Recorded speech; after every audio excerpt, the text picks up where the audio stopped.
The government's move is drawing heated condemnation from Indigenous leaders who warn that it would violate treaties. The rapid integration of artificial intelligence in politics has started to reshape democracy worldwide. AI is being used to analyze voter behavior, craft targeted campaigns, and amplify political narratives through social media. These campaigns can include misinformation, deep fakes, and algorithmic bias in order to reach a target audience, raising concerns about political integrity and public trust. From AI generated propaganda to automated bots influencing online discourse.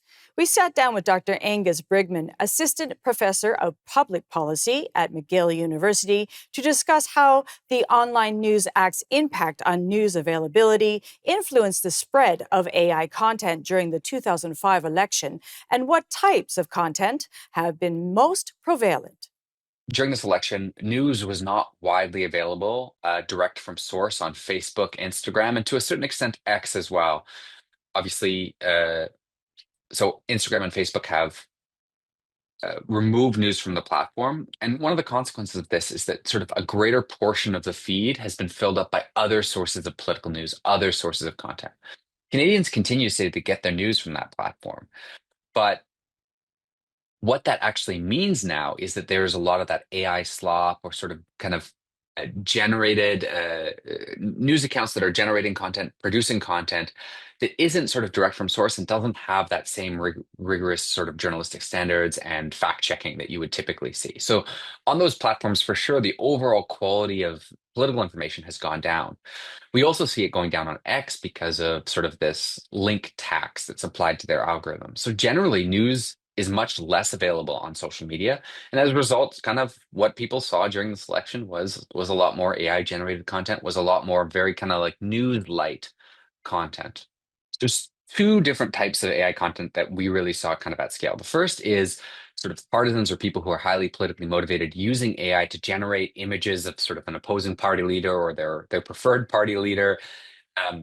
And sort of sharing them in like comical, kind of satirical. It's like a little bit more like the new age of political cartoons. They can be funny, they can be memes, and they tend to get actually a fair amount of pickup. It's not outright disinformation, though. It's just using sort of these tools to create interesting content. So that's kind of one part. In some ways, that's a real relief that that hasn't been used for real disinformation. There was a lot of concern that sort of like some of the leaders would be impersonated in video or in audio, and it would be done with intent to deceive. We saw a little bit of that, but not kind of at the scale we were really worried about. So that's the first one. The second one is really this phenomena that we saw across social media platforms, where there's this sort of content farm that was producing ads, promoting ads across Facebook, Instagram, X, and other kind of online platforms.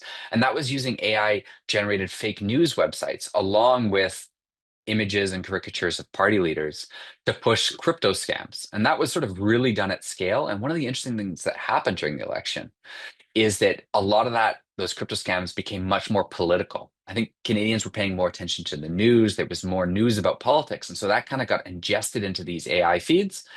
And then they started producing articles like Carney destroys Polyev in 5 seconds during the debate. You'd read it and you go, how is the AI generating this content? Well, it's doing it because of the political saturation.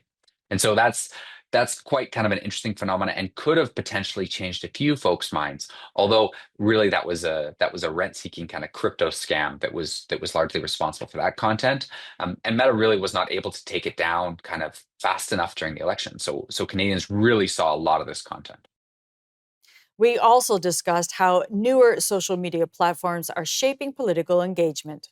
Platform evolution is sort of fascinating, the way people move from platform to platform. And to a certain extent, behavior is sticky. People stay on the platform they're comfortable with the interface, their network is there, they stay. But one of the major things that's happened is because X has moved dramatically to the right, not just in Canada, but around the world, what we've seen is sort of a shift to some of these other platforms. And so the sort of two notable winners in the 2025 election are Blue Sky and TikTok. TikTok has become actually the new home for Canadian news content, interestingly enough. So a lot of the larger newsrooms actually have a lot of content that does very well on TikTok and sort of is repackaged for that platform. But that's really just large news outlets. It's not the smaller ones. So TikTok has sort of seen that and tends to lean a little bit more left, but there's a lot of right-leaning content there. One thing I'll say about TikTok, though, is that politicians generally aren't active on it. It's news organizations and influencers, so it's a very different kind of mix-up of information than you would get on some of the more traditional platforms. The other one is Blue Sky, and Blue Sky is just fascinating. So 27% of Liberal candidates this election had Blue Sky accounts. Um, I don't know the exact number for conservatives, but it's basically negligible. There's no engagement with conservative content on that platform, but a lot with liberal content to the point where this is sort of the first election we saw it. And I think the overall engagement is about a third of what liberal engagement was on X. So it's still smaller, but it grew very rapidly. But really importantly, on Blue Sky, there are no real conservative voices. And so what we're seeing is this splitting up of the information environment where it used to be that you would have echo chambers within platforms. So you would say, on X, I get exposed to just content from kind of my ideological community. But at least you kind of knew there was another part of X, and at least there was some dialogue, some adding back and forth, and there were some conversations. We're going into a potential future where conservatives and right-leaning Canadians are on X, left, like center and center left Canadians are on Blue Sky, and they don't talk to one another, and they're kind of splitting across platforms. And finally, we touched on what steps can be taken to reduce polarization caused by social media platforms in future elections. It's the million-dollar question. There's a role for everyone to kind of play here. There's a role for government to get a better handle on regulating the platforms and helping them or helping kind of Canadians have some transparency about what's going on. So this is sort of mandated data access, risk assessments, maybe like are imposed currently in Europe on some of these major platforms.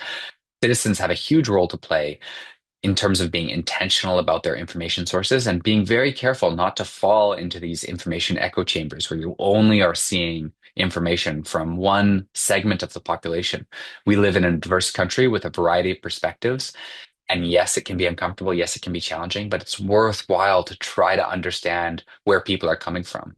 And one of the things that I've been saying throughout the election that I think is very powerful is that if people live in your community, even if you disagree with them, ultimately you have the same goal for the community. You want it to be a livable place. You want it to be an inclusive place. You want it to be a place where Canadians can thrive. And so if you start from that basis, it's like, if this person is a member of my community, at least you can sort of have a conversation. So it's worthwhile following content creators, news outlets, et cetera, who care about the community.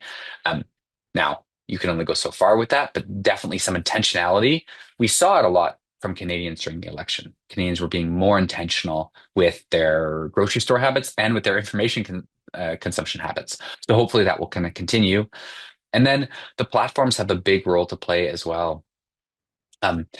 In terms of creating spaces that are open to a variety of political perspectives, that host news, that host political content, and do so in a way that doesn't exclude certain communities or marginalize them. So there's a lot to do there, and maybe I'll just my last sort of the last group that has a role is the research community and the civil society community that I'm part of, which is trying to provide a huge amount of transparency and accessibility for Canadians. The information space is incredibly confusing. It's incredibly segmented and fractured. And so trying to understand that and any information we can provide to Canadians to help them make informed decisions is going to be important.